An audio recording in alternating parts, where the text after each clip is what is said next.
ಕ್ಷಣವದೊಂದೇ ಅನಂತ ಕಾಲ ತಾನಾಗುವುದು.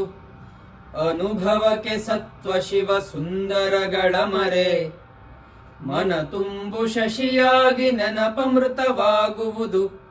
ಕ್ಷಣದೊಳಕ್ಷಯ ಕಾಣೋ ಮಂಕುತಿಮ್ಮ.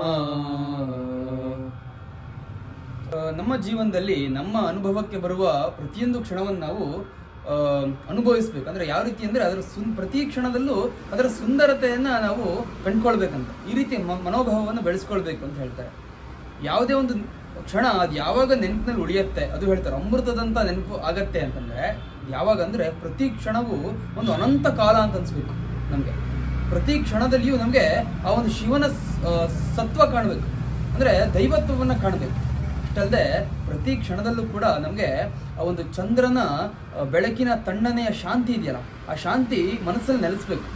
ಈ ರೀತಿ ಶಾಂತಿ ಯಾವಾಗ ನಮ್ಮ ಮನಸ್ಸಲ್ಲಿ ನೆಲೆಸತ್ತೆ, ಅದು ಎಂದೂ ಕರಗದ ಅಮೃತದಂತ ನೆನಪನ್ನ ಹುಟ್ಟಾಕತ್ತೆ ಅಂತ ಹೇಳ್ತಾರೆ. ಆದರೆ ಒಟ್ಟಿನಲ್ಲಿ ಈ ಕಗ್ಗದ ಗೂಢಾರ್ಥ ಏನಪ್ಪಾ ಅಂದ್ರೆ ಪ್ರತಿ ಕ್ಷಣದಲ್ಲಿ ನಾವು ಸುಂದರತೆಯನ್ನು ಕಾಣಬೇಕು, ಪ್ರತಿ ಕ್ಷಣವನ್ನು ಕೂಡ ಅನುಭವಿಸಬೇಕು ಅಂತ ಹೇಳ್ತಾರೆ.